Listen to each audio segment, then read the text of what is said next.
going on, guys? My name is Micah. I'm an addict and alcoholic, and I am here on behalf of Sober Son to bring you the first episode of Sober Identity.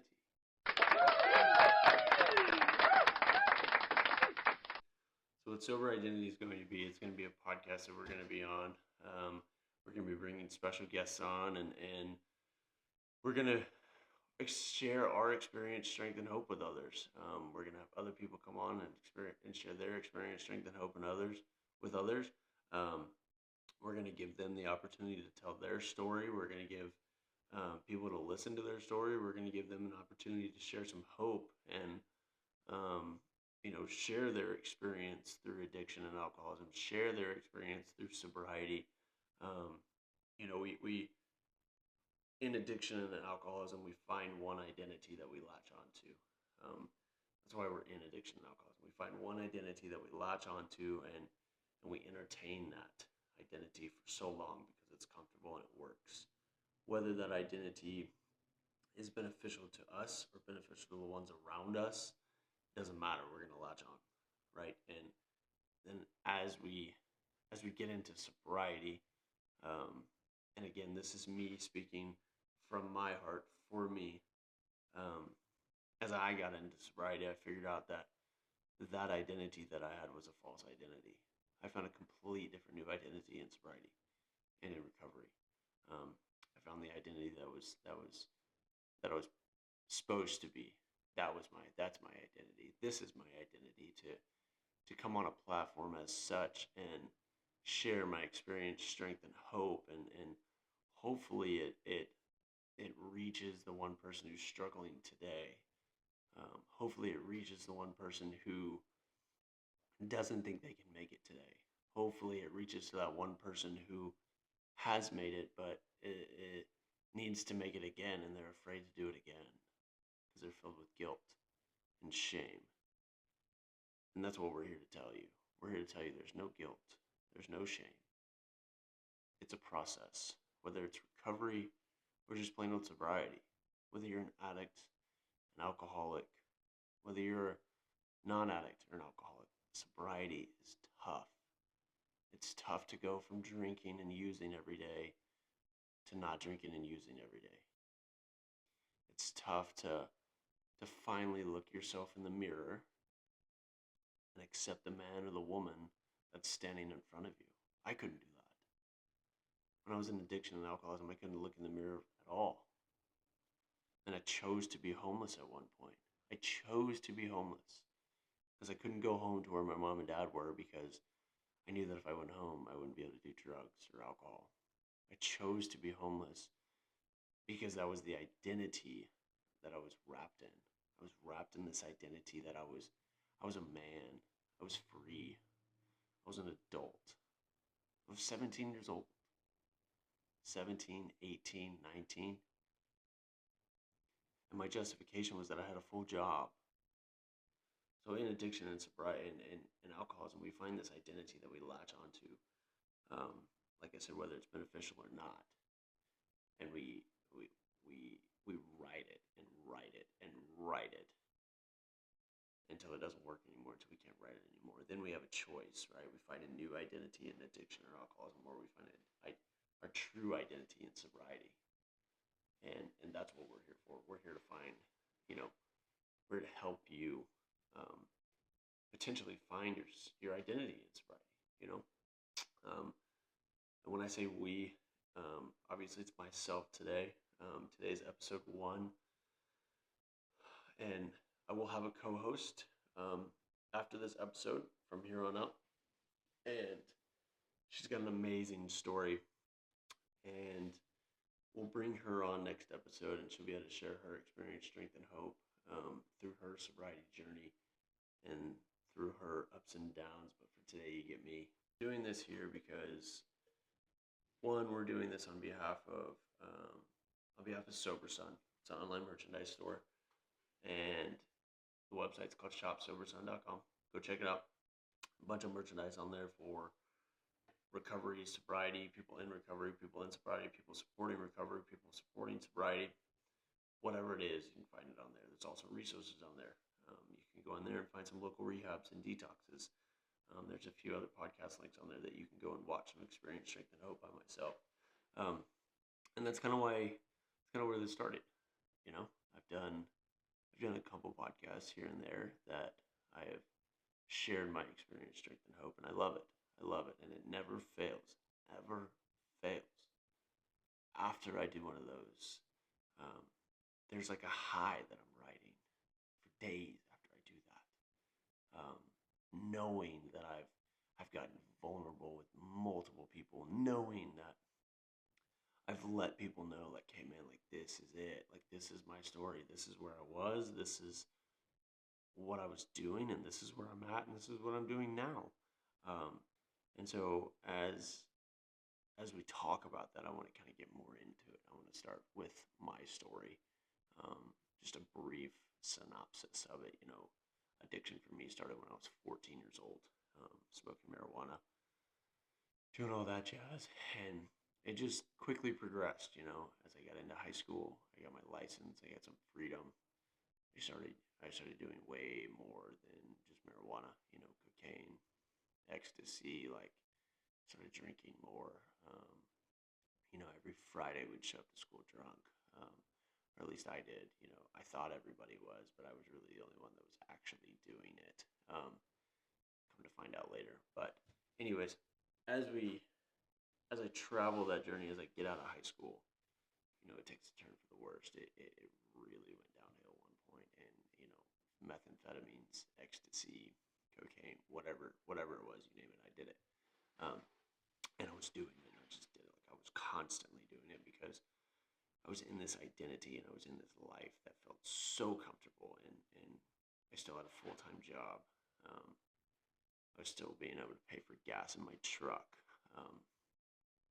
At the time, I was living with my parents, so I didn't have any rent or anything like that. So I couldn't really say that I was making the bills, but I would tell you that I was paying my bills, obviously. And so as that progressed, come 2017, I get arrested for an MIP and paraphernalia charge. And I'm on my way to work. Before it happened, I'm on my way to work to go work for my mother at the local baseball fields. She was working concession stand, and I get pulled over for speeding, right? And I knew immediately that when you pulled me over, I was going to jail. Like, I knew. I was smoking at the time while driving, and cop pulls up to my window and he says, "When's the last time you smoked marijuana?" Yada yada yada. I tell him I was honest with him, and he finds the empty beer cans, and he finds the weed, and puts me in handcuffs and puts me in the squad car. And I've yet to have a chance to call my mom and kind of let her know what's going on. So my mom has no idea that I'm getting arrested right now, or so I thought. 5 minutes later, as he's putting me in the squad car with my hands cuffed, puts me in the front seat. And as we're driving away, I look to the right side of my window. I look out the window, and my mom is pressed against glass, just like this. And she's yelling, "It's going to be okay. It's going to be okay. It's going to be okay." In the most painful moment of her life, the most negative moment, one of the most negative moments in her life, seeing her boy that she gave birth to, that she raised, being driven away in a state trooper car, arrested. She still had the strength to say it's going to be okay. She still had the courage. She still had the faith to tell me that it's going to be okay. And that hit hard, man. I still see that image every day, all the time. I still think about that day constantly, and I get arrested and I spend the night in jail, yada, yada, yada. I do the whole shebang, and I get out the next day, and guess who's there to pick me up? It's my mom. So she picked me up, and she took me home, and we started kind of talking, and I just kind of shut her off. I remember that ride home, and I I remember that ride home, and I remember the only thing that I could think about was getting my hands on some weed so I could smoke it, even though that's the reason I was in jail. That's the reason why I was having that moment, that ride home in the car with my mother. Um, and that's kind of really when the addiction really started. That was the first, prior to this point, from, you know, starting at the age of 14 till, age of 20, like the addiction alcoholism had just kind of been building and building and building, as they say, like my disease is out in the parking lot doing push-ups waiting for me. Well, it was, and now it entered, right? It had me on a stranglehold. And I remember getting home. I remember telling my mom, like, I didn't want anything to do with her at that moment. I was like, I just want to be left alone. I just want to go for a ride in the truck. I remember I jumped in my truck. I drove and I went and bought some more weed. I went and bought the one thing that literally just put me in jail, and the one thing that literally just destroyed my mother's life.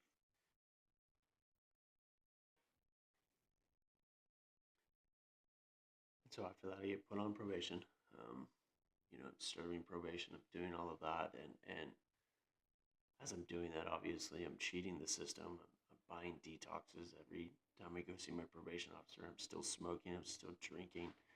Um, I was not aware of what was going on in my life. I thought I was this cool guy beating probation. Um, I thought it was something else. And at the time, like I was with a woman at that time, and she, I don't know what she's doing nowadays, and I hope she's doing great, and I wish her the best of luck. But she was not good for me in my life at that point. Um, we both weren't. That was a time in my life that I didn't know what I needed, but I didn't know what I didn't need. You know, I knew what I wanted. And if you had asked me back then, what I needed was what I had: drugs and alcohol. I knew I had those, and I knew I could fall back on those at any point in time, any moment. Um, so as I'm going through probation, there comes a time. I'm going to college. I'm 2 semesters into ACC, and I can't even make it to class. And when I do make it to class, I'm falling asleep because I'm so hungover, or I'm on an adrenaline crash from me staying up all night the night before. And I remember calling my mom one day, and I'm at a gas station. It's a really pivotal moment in my journey. Um, I'm at the gas station in Dripping Springs, Texas, off Ranch Road 12 in Hamilton Pool, and I walk in to buy a yellow Gatorade, $2.36, I think, something like that. And I didn't have enough to buy the Gatorade because I'd spent all my money on drugs and alcohol the night before. And I had 2 part-time jobs, so I was working full-time. I wasn't paying rent. The only thing that I was paying for was my gas bill and my truck. Um, so there's no reason why I shouldn't have been able to buy a Gatorade from the gas station. Like I couldn't even scrounge up quarters because I'd already done that. So I call my mother, and at that day, when I woke up, like my body hurt, and it wasn't like a normal hurt. Like it wasn't like a soreness. It wasn't like a hungover. Like my body hurt, a different type of hurt. And I believe nowadays that it was not my body, it was my soul. My soul was hurting that day, and my soul had had enough. So I call my mom. I said, Mom, I need help. First thing that she asked me, and she hadn't even seen me in months because I had avoided her. She'd only talked to me over the phone, and we'd text, um, but I avoided her because I knew if I saw her, she would know what's going on. Well, I call her and I say, Mom, I need help. The first question she asked me, first question before even hello or hi, she said, are you doing drugs again? And something took over me that day. I could have lied. I could have pushed it away. I could have told her no. I could have been like, Mom, you're crazy. Why would I be doing drugs again? But something took over me, and I do believe that was my higher power that day speaking to me. Um, and I said yes immediately. I said, yes, I am, Mom. What do I do? She said, meet me at the house. Drove to her house. 15, 20 minutes later, I'm laying in my bed at home. And at that point in time, I remember feeling that was the first time that I had felt peace, complete peace in forever. Like I felt like I was just floating. I don't know what it was. I don't know why. I don't know. I don't know. But it was a moment in time where I was like, man, like this is what I've been chasing. This is the high that I've been chasing. And I was sober at the time, like at that day. I remember my mom walking in and she said, I've called your cousin who's in sobriety and recovery. Um, he's got a place for you. I had no idea what that meant. She said, get in the car. So me, my dad, and my mom get in the car, and we drive 2 hours to Rosanke, Texas, outside of Bastrop. And they drop me off at rehab, the last resort. I didn't know what to think. I had no idea what I was about to get into. I had no idea. I didn't know. So I go through rehab. I go through 6 months of rehab. I get out feeling great. I go to a sober house for 2 weeks. I link back up with the woman that I was with, that I had broken up with in rehab. And within 8 hours of her picking me up and sober, letting me know I was drunk and high again. This disease is progressive. It gets worse and worse every time. The longer you feed it, the bigger it gets. And I fed it. I got out and went back to the girlfriend's house, and I told myself, I said, well, I was in rehab because of drugs. I wasn't really much of a drinker, so as long as I stay away from drugs, I can drink all I want. So I was like, okay, I'm an addict, but I'm not an alcoholic, right? Like, I don't have to drink every day, all day. I can go without a drink, right? So I started drinking and drinking and drinking, which led to more drugs, which led to more lies, which led to more pain.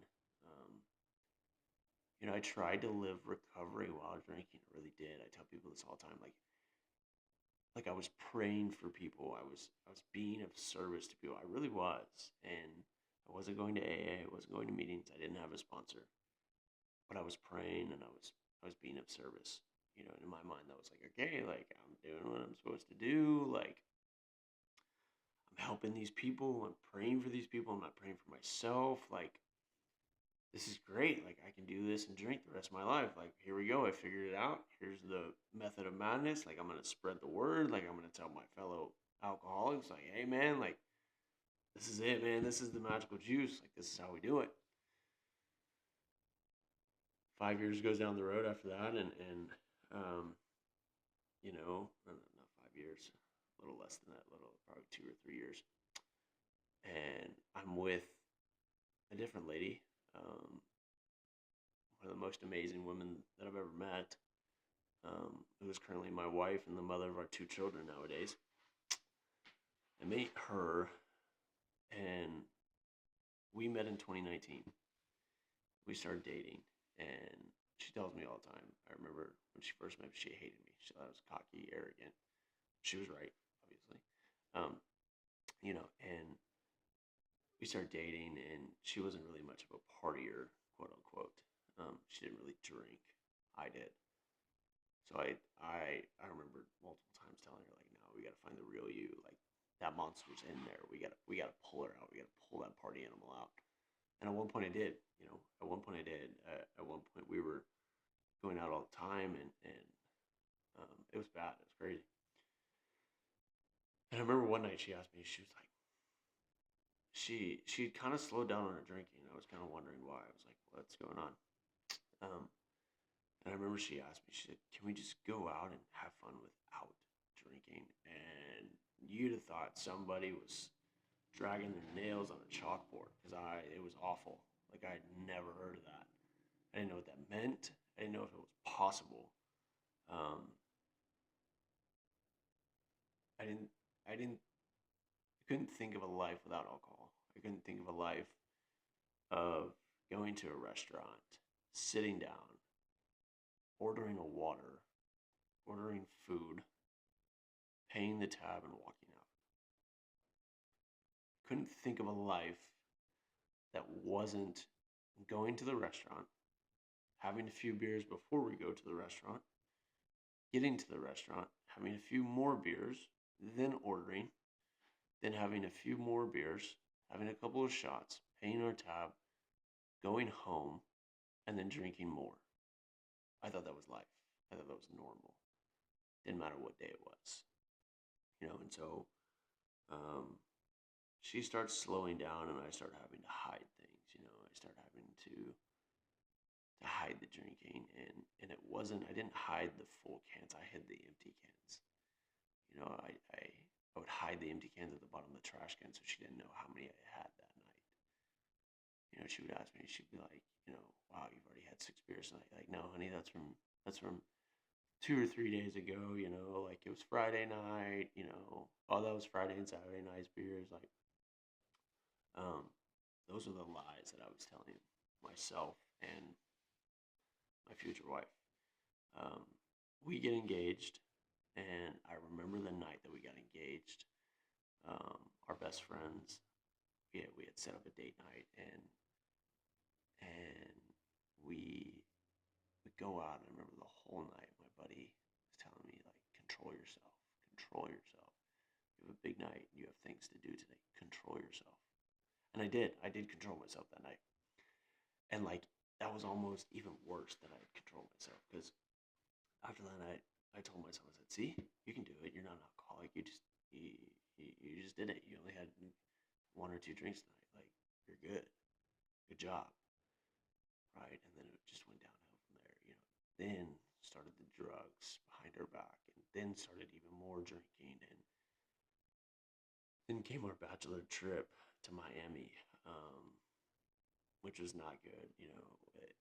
It's a joke, actually, in my little social group that we have, my little tight knit group of my 4 friends. Um, my buddy always asks me, like, "We can always go back to Miami." We all just laugh because I have no intentions of going back to Miami ever again, ever again. Um, I get back from Miami, and I'm just on a binge, not from alcohol, from other things, and I'm just ruining my life. I'm ruining my life, and I'm ruining my potential wife's lives, and the the future mother of my children. I'm ruining her life day by day, until one day, September 7th, 2021.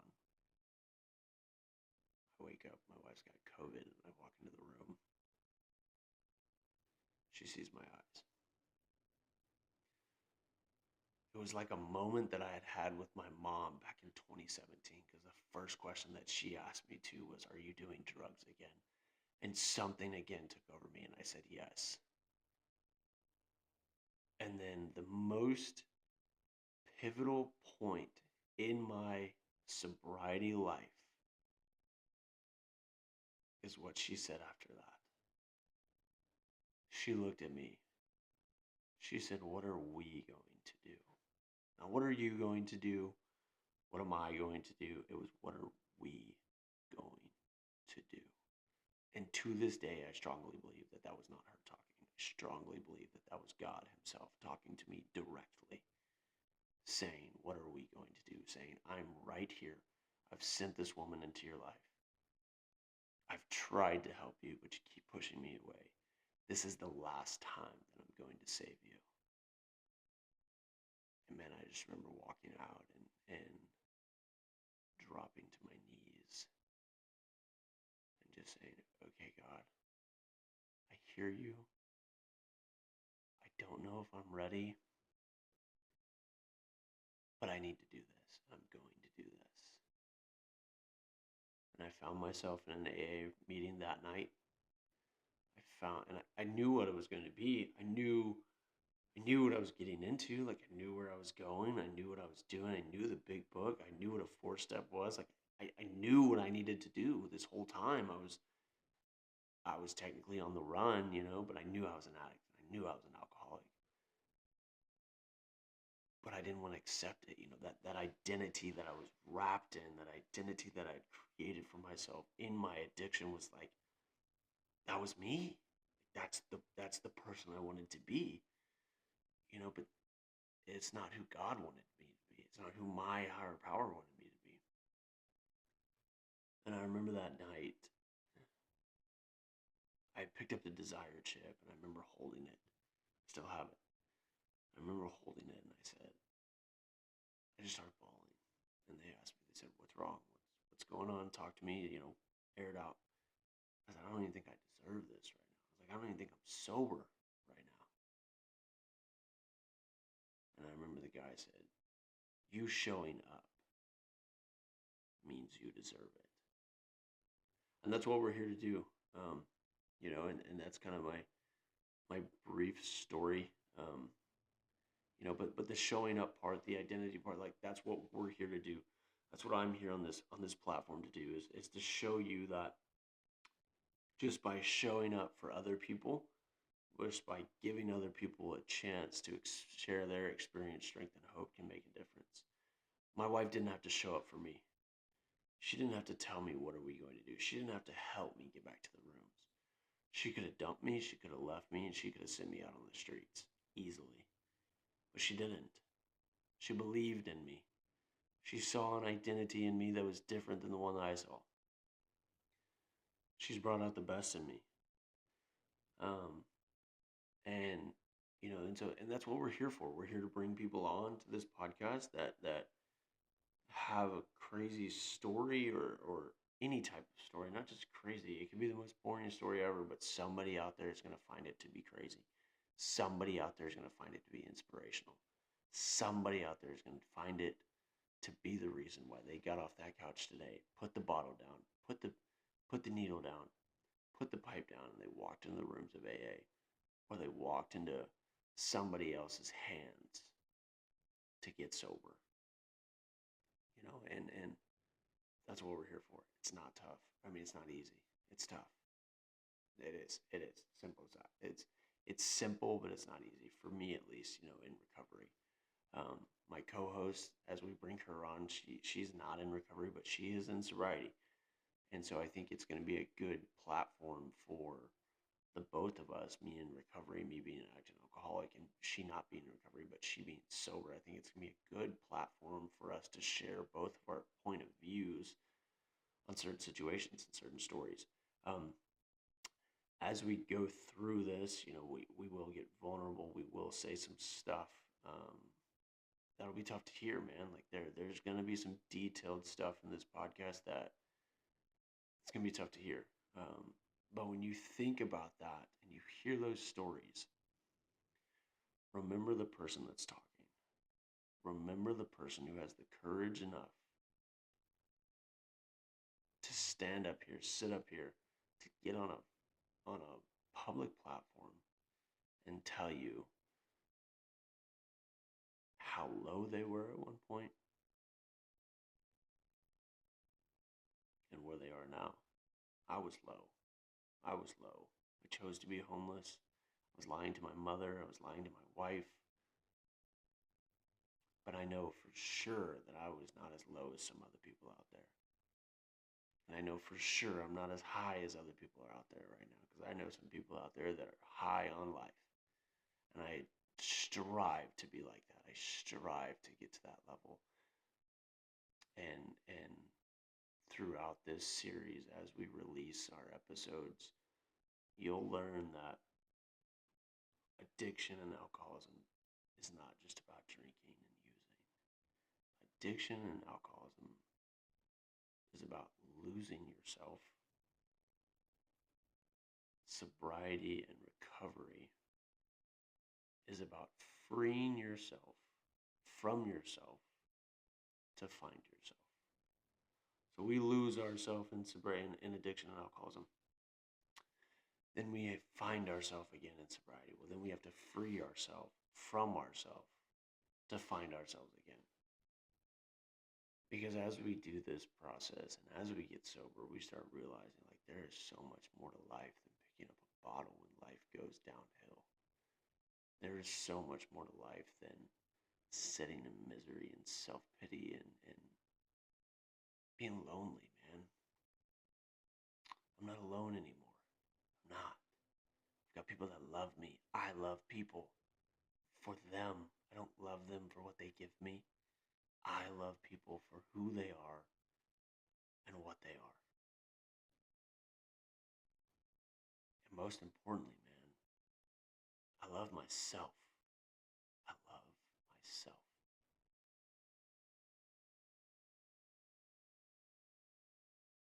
So yeah, so I hope you guys enjoy this. I hope you guys are ready for this. This has been something that's been in the works for a while. And again, you know, as we go through this, remember that these are people's personal experiences, right? We're not here to tell you how to live your life or how like what to do and how to do it. We're not here to do that. We're not here to preach. We're here to just share, right? We're here to share what we've been through, what we've done, and what we're doing now. And that's it. And that's it. And again, this is Sober Identity podcast, put on by Sober Son. I'm going to end with a Sober Son online merchandise store for people in recovery and sobriety and for people supporting recovery and sobriety. It's a nonprofit. We offer merchandise for all ages, babies, kids, toddlers, adults, all kinds of stuff on there. The catch is all donations that are made to that website and that are used to purchase that merchandise will be donated to certain local rehab facilities, detox centers, mental health institutions. This is our way of giving back to people. This is our way of helping those that need help financially. This is our way of spreading the message that the identity that you found in addiction and alcoholism is not the identity you will find in sobriety.